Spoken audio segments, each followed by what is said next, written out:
And good evening, ladies and gentlemen. You are tuned into the Status Network, the live TV channel. This is the Conversation Corner with your host, the author, Andrew Snorton. And as we do every second and fourth Wednesday at this time, we have a great conversation with a great guest across entertainment, business, community, and more. So before we get into our guests, we're going to take care of some station announcements, public service announcements, and then we're going to go ahead and let the magic happen. So first off with the Status Network, thank you, of course, for tuning in and supporting me and supporting the show, but make sure to take time to support this entire Status Network family of shows, programs, radio stations, you name it, we do it here. To best enjoy tonight's show, make sure to go to statusnetwork.net, and when you click on the website, the big old box that has a list of shows, do me a favor, before I tear stuff up, do me a favor and go ahead and check the box for Conversation Corner. That way you can see it live and direct and enjoy it to its fullest. For those of you who have room on your smartphone devices, make sure to download the app Status Network, click on channels, click on live TV, and you'll see us. Social media, Facebook, Twitter, Instagram, YouTube, Periscope. Make sure that you add both Status Network and Live TV, LIVE TV, in order to best view the show. For those of you that have Roku and Amazon Fire Stick, tune in to the Status Network. And if you have not added me by now, you better. So make sure to add me on Facebook at author Andrew Snorton and go ahead and share it for all the world to see. Now let's go ahead and go into our public service announcements. And ladies and gentlemen, if you or someone you know is a filmmaker, documentaries, things along those lines, you need to make sure that you're getting exposure. Make sure to connect with us here at the Status Network. We have our own film channel. So what are you waiting for? If you've gone ahead and put in that work, you need to make sure people see it. So again, connect with us with the information provided for Status Films, where independents grow. Our next public service announcement is one of our guests from our previous shows. This is Custom with their I Am Black Legacy line. I tell you what, it instills pride, purpose, and passion in these days and times. Image, I'm not going to say it's everything, but it's darn close. So make sure to connect with our friends at This Is Custom for their I Am Black Legacy t-shirt line and apparel. Our next customer service. Well, yeah, that too. That's right, y'all. Hey, not only am I a television personality, but hey, I'm getting interviews as well. Make sure to check out the most recent interview in Black Men in America. As you see the site right there, blackmeninamerica.com/literary/. It details all the books that I've done, the audio books, and future projects. So thank you for your support. And don't forget to get your copy or two. Make sure to handle that. Our next public service announcement is this coming Saturday at 12 p.m. Eastern Standard Time. Join me on Facebook Live at my Facebook page, author Andrew Snorton. Join me on Zoom. You see the digits. Come on, if I'm giving out the digits, you better make that call. And on Instagram Live at author A Snorton. This is called audio only, as we'll take a special look at the audiobook series, The Author's Mixtape, Volumes 1 and 2, available on almost 300 of your favorite platforms. That's right, Tidal, Spotify, SoundCloud, Amazon, Apple Music, iTunes. So go ahead and cop the audiobooks now and make sure to join me this Saturday. Oh, and shouts to my colleagues. Somehow Cairo, Egypt has been like really responding. So I don't know. Going international, baby. Next public service announcement is, see, we even got more going on. Join us this Sunday, July 12th at 3 p.m. Eastern Standard Time for All About the Authors. This is the Authors Focus Roundtable hosted by yours truly and celebrity source Ty Ressa. We've always bring two good authors doing great things. Peter Parker in the building, your friendly neighborhood author, and Corey McKinney, two great people doing some great work. You see it, so check us out on Zoom. Check us out on Facebook Live on the page author Andrew Snorton. Our next public service announcement is, as a reminder, each and every Wednesday at 1:06 p.m. Eastern Standard Time, like I said, 1:06 p.m. Eastern Standard Time, on Facebook Live, on author Andrew Snorton, Instagram Live at author A Snorton, and now we're adding it on Zoom, the Fast 15. That's our quick 15-minute or so moment to pause, check up, check in, and just kind of dial it down during the stressors of the now normal. So thanks everybody that checked us out earlier today. So check us out next Wednesday, each and every Wednesday, 1:06 p.m. Eastern Standard Time. Our next public service announcement is, oh my goodness, merch alert, merch alert. Oh my goodness, I'm on the come up, y'all. So look at that. Yes, I'm going to have different colors other than black and old gold. I wonder why.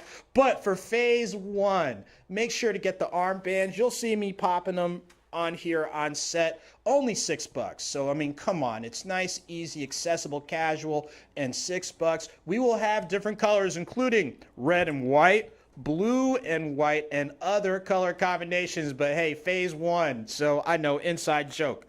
Next public service announcement is, I've been working, y'all. Can't you tell I've really been working? Nothing Minor. It is the book that will be released. It's scheduled for release on July 27th. Nothing Minor. It's the book that chronicles minor league baseball that I was able to cover all throughout the Southeast, the Carolinas, Georgia, Alabama, Tennessee, and Mississippi, the SIP. So make sure, mark your calendars, July 27th. It'll be in hardcover. It'll be an ebook. It's just coming at you, ladies and gentlemen.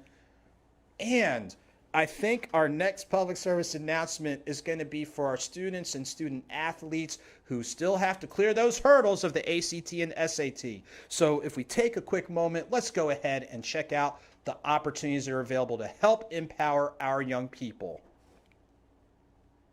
As you're aware, due to the pandemic, there are some schools that are waiving their ACT and SAT requirements for the fall 2020 semester.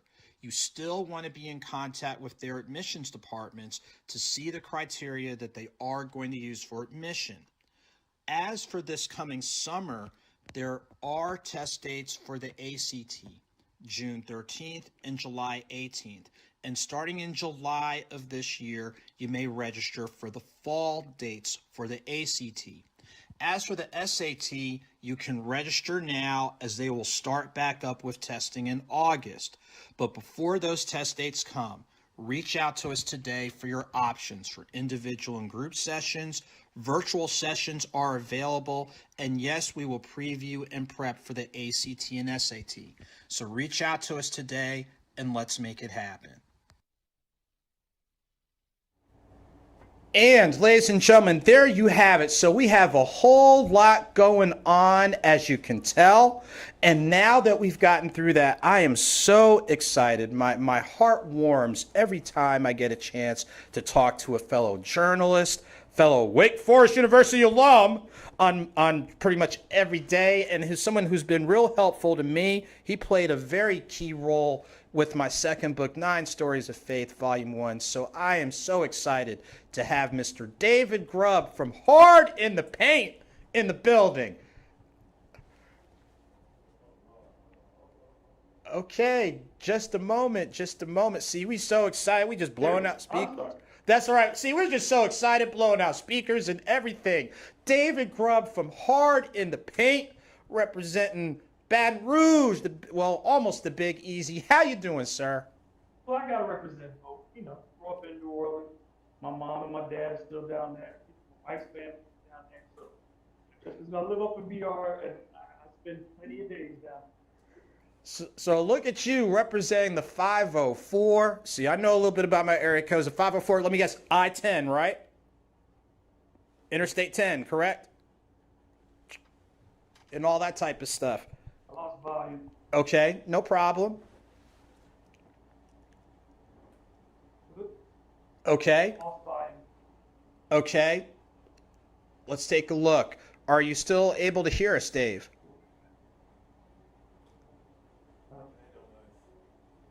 Okay. We are going to take a moment and see what can we do on this end. Okay. Like I said, all the excitement, it must be the humidity in the air. Hey, that happens, ladies and gentlemen, sometimes with technology. David, get us started in giving our viewers a point of reference about your journey within journalism and specifically sports journalism, when was it that you decided to pivot and really go like your shirt and like your show goes hard in the paint? Well, originally, I got my start at Wake Forest on Wake TV doing Deacon Sports Week. And I thought then that I wanted to be on ESPN. That was making it to ESPN in tenure. But for me, sports just wasn't working for me. I'll tell you, time was getting cut. You go in, weather would go long. You start off with a 4-minute forecast, and then 2 minutes and 30 seconds. Yeah. So I really didn't enjoy that. After a while, I got out of it, went into public relations, politics, copywriting, just still getting my creative juices out. Got into working in education, and I'm working at Southern University of New Orleans, and my job is director of communications, but I also had to take responsibility for sports information. So writing those stories, being around student athletes, all of a sudden that just made everything kind of click again. And I said, I love writing. And I started out writing for free for a website at the time it was called NOLA, sportsnola.com. And I wrote for free for them for a few years. Then I joined a website, CrescentCitySports.com, and covered LSU, Pelicans, college sports, high school football. And eventually, people started taking notice. I was doing television shows, radio shows, and then people started asking me to guest host.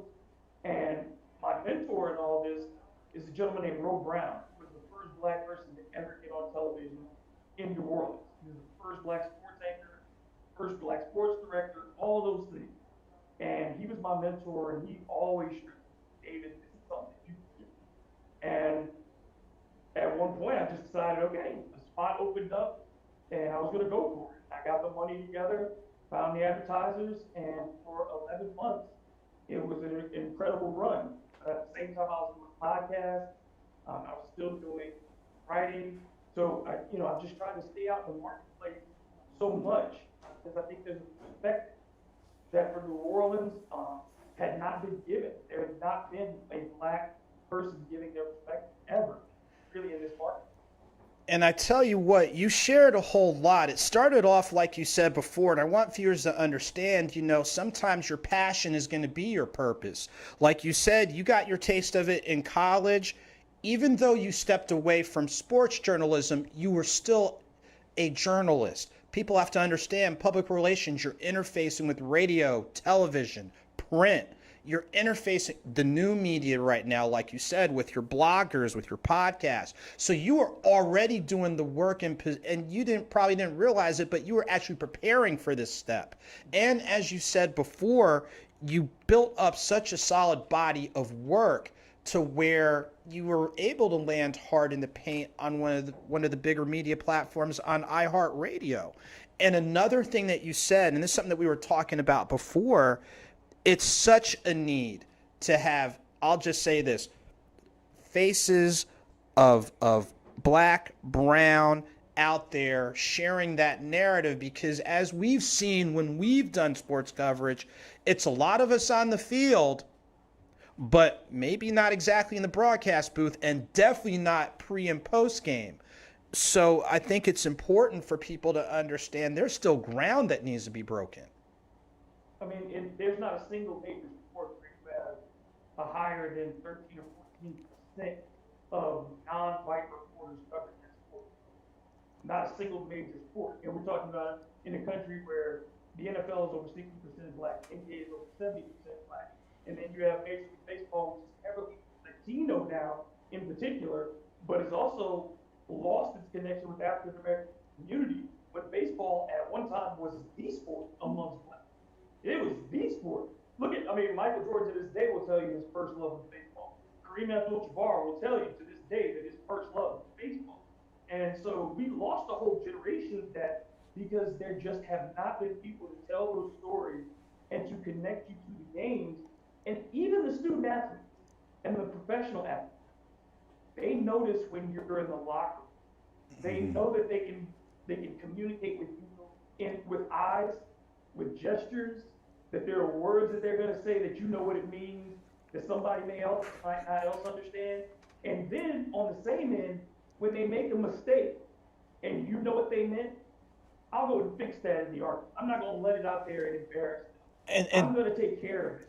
and David, I'm so glad you said that. I know in my experience just last year with covering baseball, football, and hockey, you summed up a whole lot right there.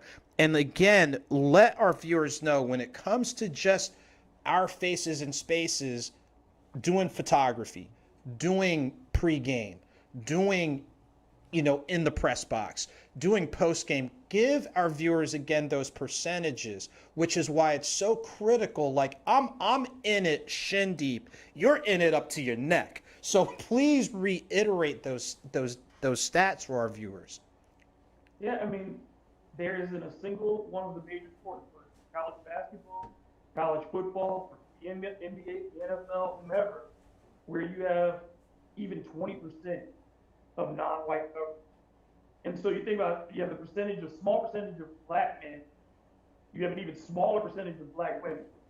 And then you're also throwing into that Latinos and Asians, and having gone to NABJ and NAHJ, and just knowing and meeting all of the people who are just trying to fight for 10 minutes of airtime.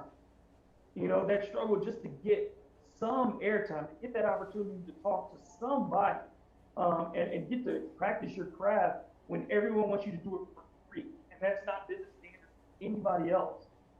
It can be disheartening, and it can be really discouraging. Because when you're the only one, sometimes you're the only one to motivate yourself. Wait, you mean even in this day and time with the growing populations of people of Spanish-speaking background, African-American background, there are times it's really just you and your shadow in certain spaces and places? I find that so hard to believe. I know you're looking at me like, I know you're full of something. Humor, full of humor, full of humor.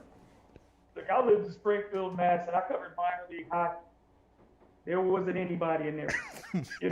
I've covered lacrosse. I've covered field hockey. I've covered, you name the sport, swimming. I've covered gymnastics meets. Whatever it is, I've been there. And the only one where I know I'm going to see more than one is football or basketball. That's the only time I know when I walk in the building. I'm going to see more than one. I won't see more than 5, but I'll see more than one. And that's the thing. It's like, no matter what, it's like going to a PWI. Remember when a new black person walked on campus? Oh, it tell didn't it. take long for news to spread. It did not take long for us to find out. So when there's a new black journal in the building, everybody knows. And we all go figure out, hey, where did you come from? I tell you what, you said a lot and you share a lot. I'm trying to keep it together because I'm a professional. But so even in the midst of all that, and still, as people have to understand, there are still so many spaces to break ground. But by the same token, like I said earlier, all that work you had done previously in sports, public relations, you are already equipping yourself. So when you, for lack of a term, when you stepped into the arena, you were ready. Let me ask you this, and pivoting back to the show Hard in the Paint, because I've looked at your content. You've had, different outlets pick up your work, things along those lines. When you look at that first step and now pivoting to your next step with the relaunch, what would you say to our viewers? What were some of the key narratives you were trying to cover, whether, because I know, like you said, you're back and forth between Baton Rouge and New Orleans, you're covering college sports, you're covering pro. With all these different areas, what were some of the key narratives or key things you wanted to bring to the forefront for any of your viewers, any of your listeners? My goal is that everybody who tuned into my show learned something, that didn't just have a debate and go back and forth over, wasn't that play awesome? That's not what I came to do. You know what I mean? I wanted everybody to come in, whether it was a conversation about an issue related to the game, whether we were talking about a legal issue, whether we were talking about CTE, whether we were talking about racial injustice, whether we were talking about the game last night.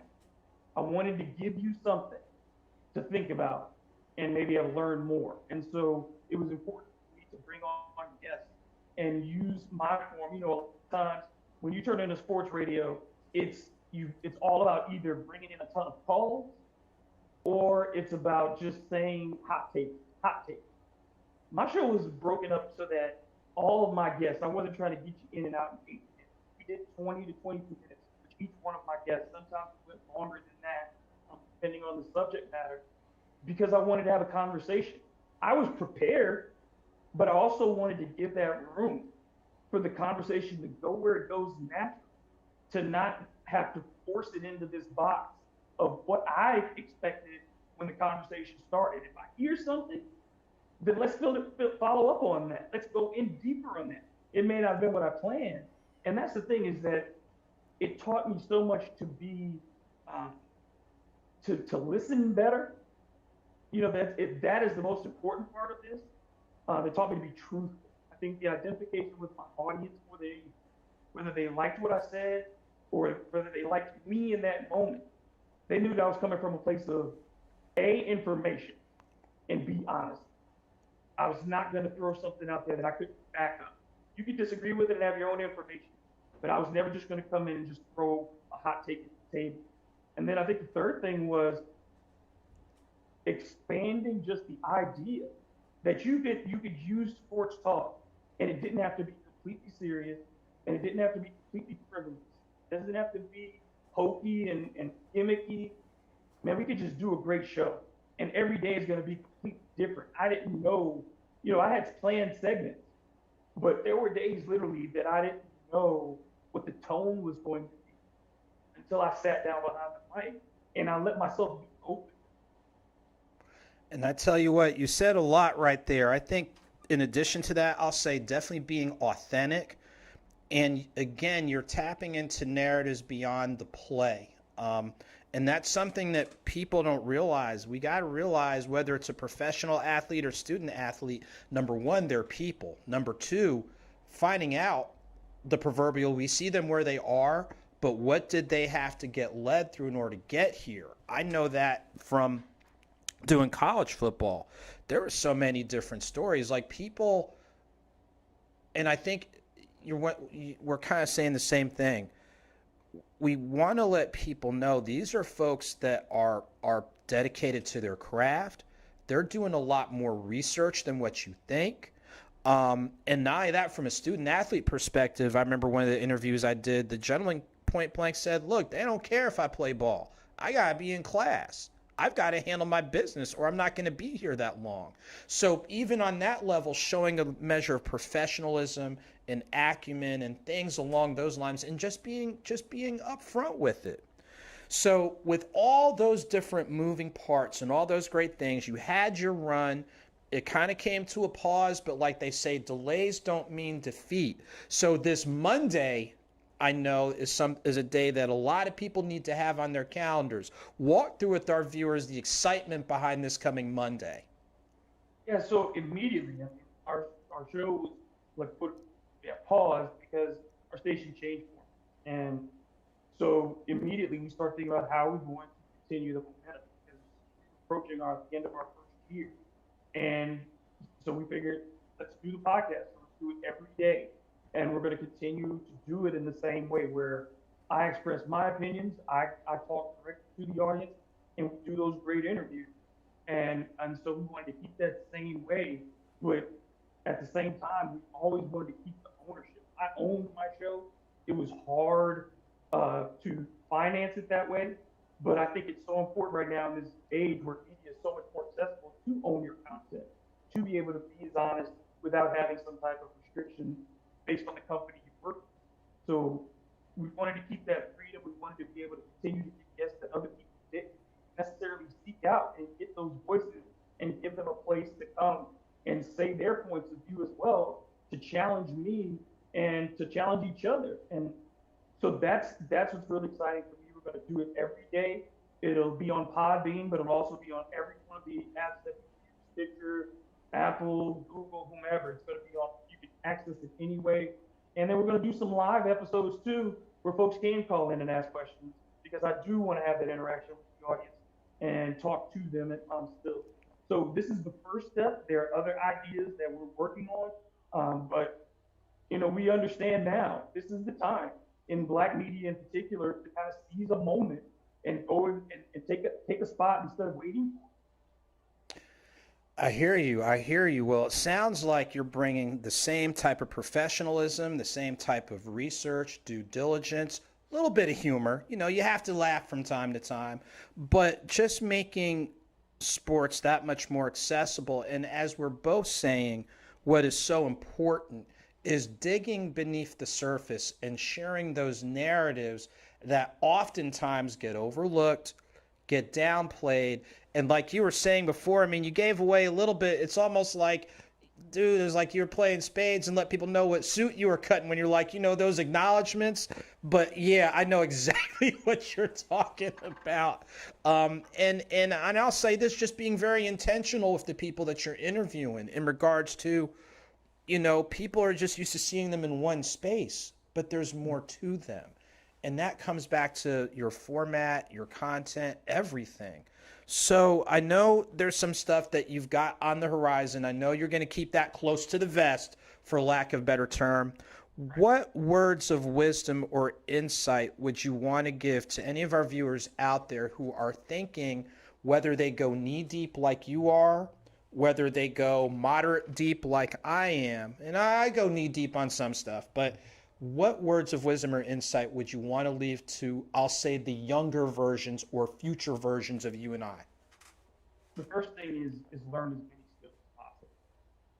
I had to learn graphic design. You know, I'm not the world's greatest designer, but I can put together stuff that looks professional and clean and authentic. So I had to learn graphic design. You have to know how to write. You have to learn some technical things, how to edit, video and sound. You need to be a good interviewer and understand that your research is so important that you want to make it. You've done enough research. It's like if playing a sport. You want practice to be so hard at the game.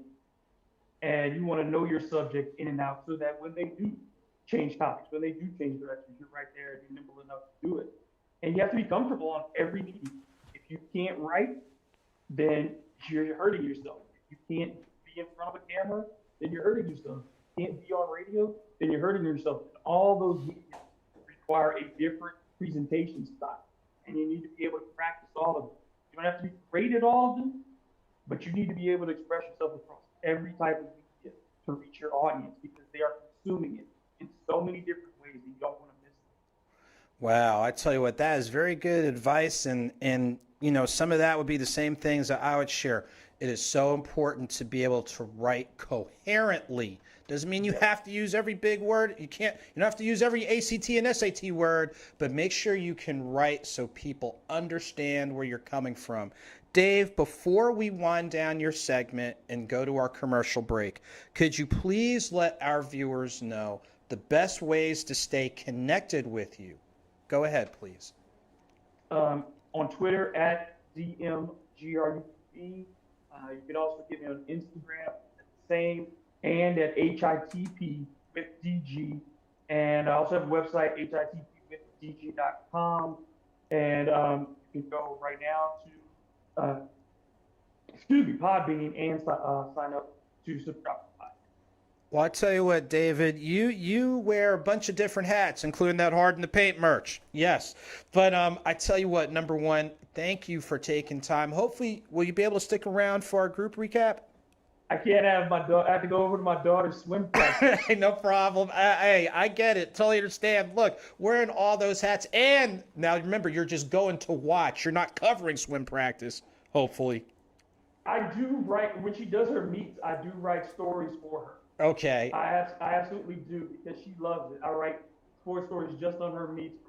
Okay, so you're going to go ahead and still do some family time and a little bit of work. I got you. Listen, Dave, thank you so much for taking and making the time with us tonight.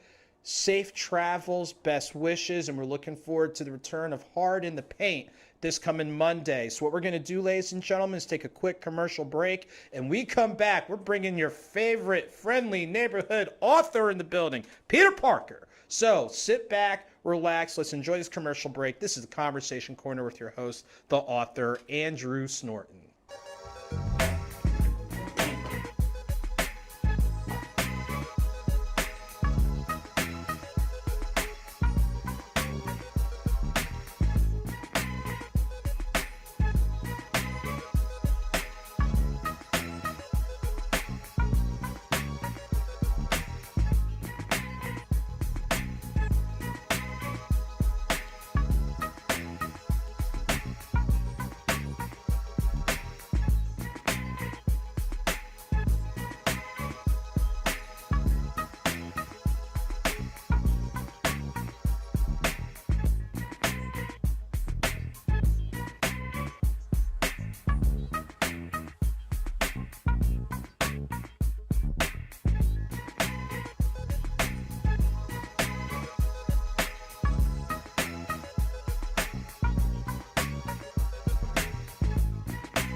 And ladies and gentlemen, we are back on the Conversation Corner, and I tell you what, whenever we have in-studio guests, it's awesome. When we have fellow authors, it's awesome. And of course, you know, I'm just saying, when we have our fellow Divine Nine in the building. Wait. Origins are from Bloomington, Indiana. You know something about IU, don't you? A little bit. Just a little something. A little something. We have Peter Parker in the building. How you feeling today? Right. Hey, come on, COVID. You're right. Social distancing. So, Pete, Yes, sir. give our viewers a little bit of a point of reference. Where are you originally from, and where are you based out of? Okay. My name is Peter Parker. I'm from Alabaster, Alabama. Located in Alabaster, Shelby County area right now, Birmingham, Alabama area. You know, I travel back and forth between Birmingham to Montgomery and from Birmingham to Atlanta, Georgia. Okay, so you and Interstate 20 are very well acquainted. No 20 a little bit. Just a little something. Just a little bit. Now, a little bit about, let's say, you know, and we have had, like I said, have members of our Divine Nine in the building. Give our viewers a little bit about your collegiate background, a little bit about a point of reference with the fraternity, Kappa Alpha Psi Fraternity Incorporated. Okay, member of Kappa Alpha Psi Fraternity. Went to Payne College in Augusta, Georgia, which is the HBCU, for those who know about historically black colleges and universities. Kappa saved my life. Want to be honest with you, man. Those guys down there at Payne, they took me in, grew me, helped me grow into a nice, young, mature man. To help lead, you know, the new generation in today's society. That's awesome, and I think a number of us from our fraternity experiences, even to this day, to borrow from, you know, Mr. Wilder, to this day, can say, hey, look, those resources were immeasurable. Absolutely. So here you are, back and forth on the I-20 line, the HBCU experience, the fraternity experience. Before you pivoted into wearing the author hat, what are some of the different things that you have going on? Man, I was trying to figure it out, to be honest with you. You know, I was tapped into the music, you know, ghostwriting, being the artistry. I was in the military, so I served 3 years in the military, deployed. I actually wrote my book in Afghanistan, so that was pretty dope. Yeah, just trying to be of service, live God's purpose. Let me ask you this, and you just mentioned that you wrote your book while doing your military experience in Afghanistan. Would you say that, for lack of a term, you've evolved into writing, or was it just a byproduct of, like, for some people, when you think of journaling, it's a release. So would you say that you were writing initially as a release, and then all of a sudden I've got this book, or did you think down the road I want to write and let me, you know, see what I've got and see what I can come up with? Walk us through that process. A little of both. You know, growing up, you know, some of the conditions that I grew up in, writing was kind of an escape or, you know, a journey for me to keep a journal of. So writing became a way for me to express myself quietly. It then turned into poetry. As you know, I got a little older and wanted to impress, you know, females and women. I started. Wait. We're going to pause right there. You mean to say that if you have a command of language and words and use similes and metaphors, yes, sir, it can get you spaces and places? That, a little something. If you know how to use them right. If you know, we're just going to say from what we've read. Absolutely, we're just going to look at from what we've you know, read. Being delicate, you know, being raised by a strong mother, aunts and aunties. You know, I always knew that words and proper communication with women was going to be important for me moving forward. And then poetry turned into music, you know, as I get the rhythm. And then when it comes to being an author, I just visually see me being a director, kind of like John Singleton, Spike Lee, some of those things. So, you know, a lot of my visuals for music videos became the foundation and the base for 2 or 3 of the books that I've written. Wow. So it seems like you said, it was almost like this intersection of part of the writing was for a creative release. Part of it was like, hey, wait, this is a bridge for other things I want to grow into. So not only writing through the lens of poetry, songwriting, film, it's almost like, you know, that was just that simple exercise, opening up, you know, multiple spaces and places.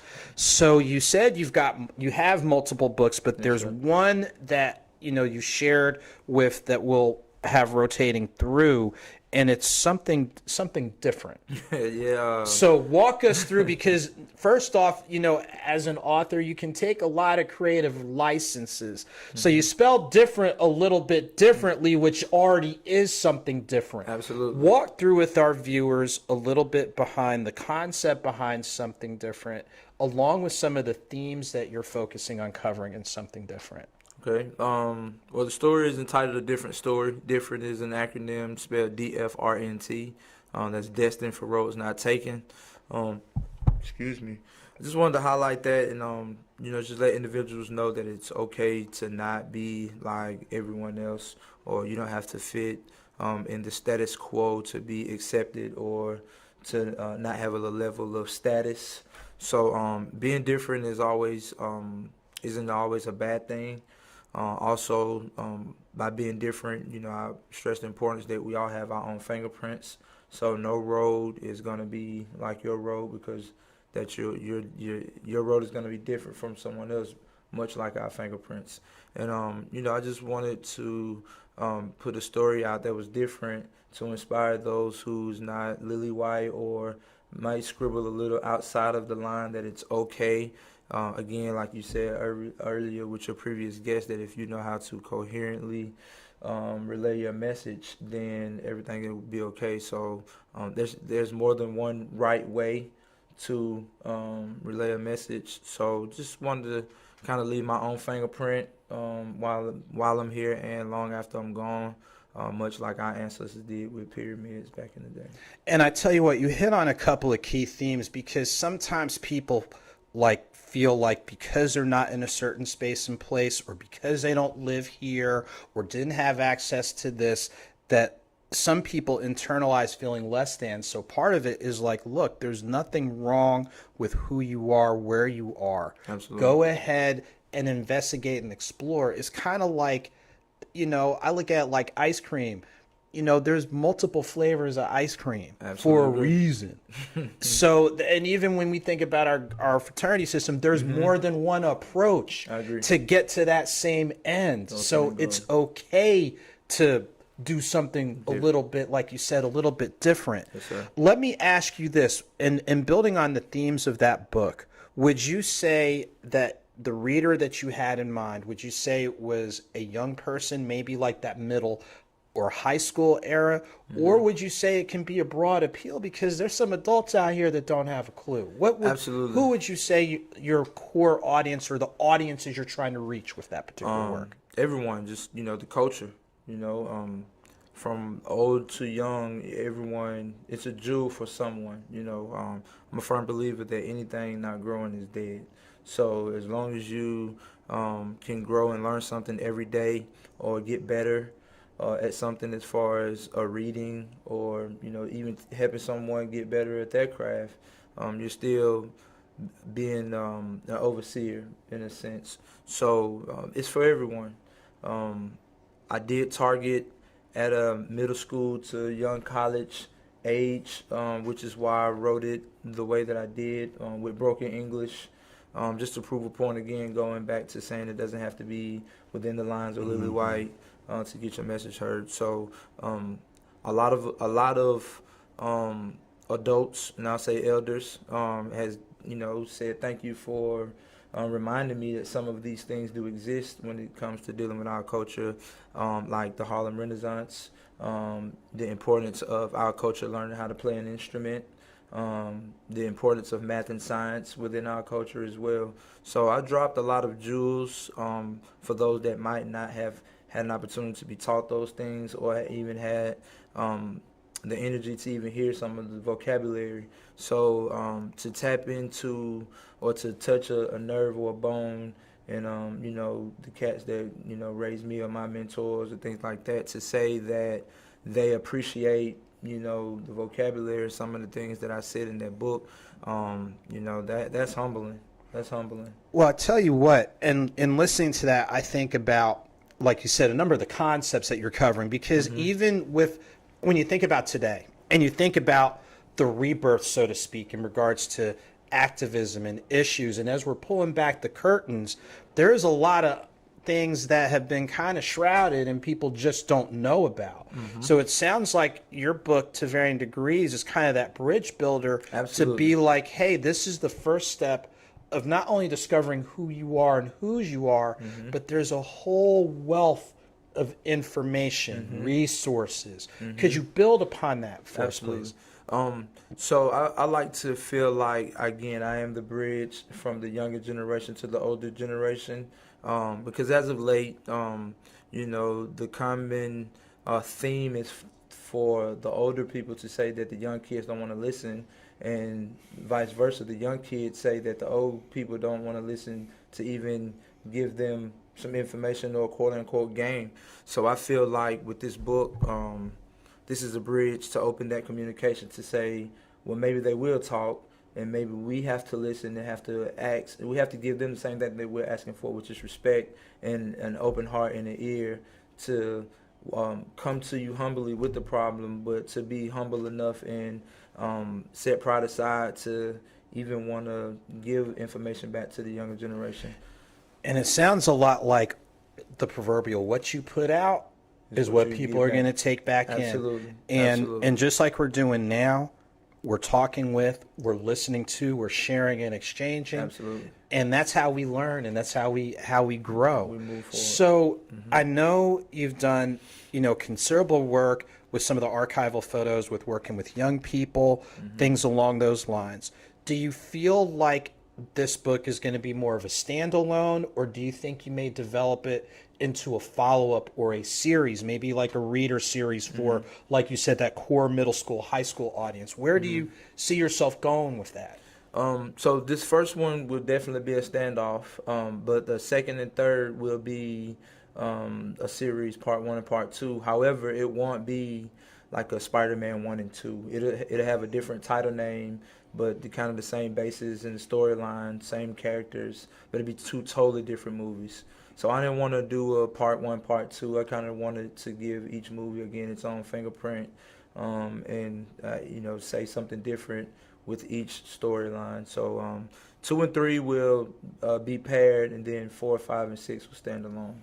So these books are also movies. So with the first book, before I even got here today, we had a meeting with the film company, CMG Film Studios. So we're in the process of, today was day 1 of actually getting prepared to start the film, so it'll be more of a visual as well. Okay, well, as a shameless plug, we have a film line here. Yeah, I mean, you Absolutely. laugh, but like real talk, I mean, Absolutely. but part of it, and this is a question that was asked to me. I'm going to ask of you. Yes, sir. When you're writing, are you writing to, quote, really focus on the story and the impact, or are you writing for possibilities beyond? Because someone asked me with one of my books, do you see yourself developing into a film? And I'm like, I just want to make sure the work is authentic and accessible, and whatever direction it goes in, so be it. So would you say, because some writers will say, I'm writing for this purpose, would you say you're writing in hopes, well, you've already got a piece that's in production. Right. Are you writing in hopes of it going there, or are you writing because you want to focus on this purpose, and if it leads to that, then we'll go there? So the purpose is definitely to be into film and production. So kind of one of the creative ways to market that is to have people read the story to be familiar, so when the movie is out, then they've they became a fan of certain characters. They were able to open up dialogue with someone maybe that they want to work with, because this book is a common ground. But I also push literacy with pushing, by putting the book out, by saying that you too can be an author. You know what I mean? And so many times in our culture, that literacy is kind of pushed under the rug. If you know how to dribble a basketball, or if you know how to, make rap music or R&B. And I'm not saying anything is wrong with that, but what I am saying is the same way that you learn to play or do, put that time into reading a book and push and promote literacy from generation to generation to generation. So, yes, I still would like to leave an imprint because a lot of people don't read, and a lot of people will understand the message by seeing it opposed to reading it. It's just like, instructions in a box. If you feel like you can put a floor fan together without reading it, and for the instructions, you're just gonna put the floor fan together, Right. and if it doesn't work, you'll figure it out because your hands on it. You have to see the product. You have some people who can read the directions, put the directions down, and then put it together because they have to see exactly what they're doing first. So I wanted to kill multiple birds with one stone by putting out the book. Now, though, I've had people who say they haven't read a book ever or since high school. My book, by being it so easy to read, they can actually see what I'm saying, they understand the message, and they're actually excited for another level of content, which would be multimedia with the book and the movie. So I'm excited to even have my peers tap into some creative spirits that they didn't even know they have by reading this book. You make a good point, because I think any one of us that writes knows that there are some barriers to reading. Some of it is already Absolutely. based on where somebody is, but part of it is what you said, is talking with your audience. Mm-hmm. But that also speaks back to one of the points you raised earlier, especially when you're looking at generational approaches or different parts of the country or different countries. There's a lot that can be said when you take time to talk with and listen to. Mm-hmm. And it sounds like, in addition to those other themes, a real key theme or central theme is your ability to talk with your audience. Mm-hmm. So now your audience feels like they are a part of the story, like connected with it, Mm-hmm. versus apart from it, where it's like, oh, this is just another thing. Mm-hmm. So you've got the approach that you have with your books, the film development, and, like you said, visuals, because some people really need the visual. Mm-hmm. What's next? Whew, man, we got a lot going on, man. I recently linked up with a creative group called Think All Be All. Super superb creative group based out of Montgomery, Alabama. Please visit the website thinkallbeall.com. We have tours coming up, book tours, music tours, festivals. I've completed my 5th story book / movie, working on TV shows. I just want to inspire young and old to leave their fingerprint, again, much like our ancestors did. So I'm going to go on a nice campaign to push and promote literacy, togetherness, unity, being positive. And it pretty much, Think I'll Be All will be the battery behind my back and all of this. So I'm just excited to touch the world nationwide. Now, let me ask you this, and this is kind of both of us wearing the author hat, because we know part of that is being able, to physically engage. We know that physical engagement's a little bit different right now. Mm-hmm. So as you're kind of drafting your campaign or your tour, do you see it as, kind of that hybrid of virtual and then gradually doing face-to-face, or is that still kind of a work in progress? I guess you kind of say both. I'm more hands-on. Now with the first wave, I made it a point to be personal when meeting someone, to let them know about the campaign, opposed to being just someone on Instagram or live sharing the stories, trying to get any content, opposed to no content, by just trying to stay relevant. Really not going to push the issue. A book can be here, 2, 3, 4 years long before somebody can read it. It takes, a pretty good while to produce a movie and things of that nature. So just at that point, health is wealth. Make sure you eat right, sleep, pray with whoever your higher power is, exercise, and just do research on how to personally take care of the motor, which is the foundation that's going to get everything done. So when it comes to being virtual or in person, that kind of would take care of itself, dealing with the way that the world is open or closed, and some of the access that we have and some that we're limited to. So, like everything, you make your adjustments, and you cross certain bridges when you get to them, and have fun and do it while as long as you can. Let me ask you this, and that was just a wealth of wisdom and insight. Let me ask you this, and we've kind of, in your answers, you've kind of given it, but I definitely want to help consolidate it. For our viewers out there, if there's a message you want to deliver, whether it's to our younger viewers, those in middle school, high school, to our adults, what would you want to have when you look at the totality of your work?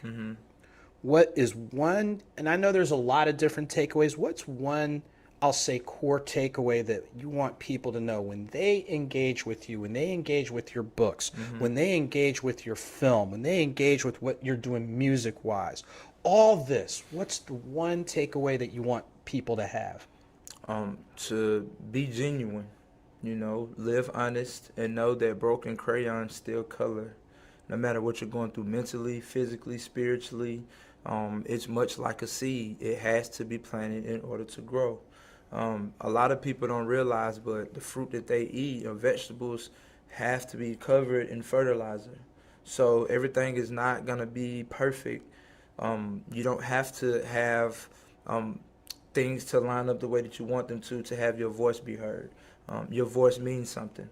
Someone is looking up to you. Someone is watching you. Your God is watching you. You owe it to yourself to exhaust every awakening ounce of fight that you have in your body as long as you're living on this earth. So if anyone can hear this or take something from me, let your voice be heard. Don't be afraid or timid to think that you can't say something because of a level or status.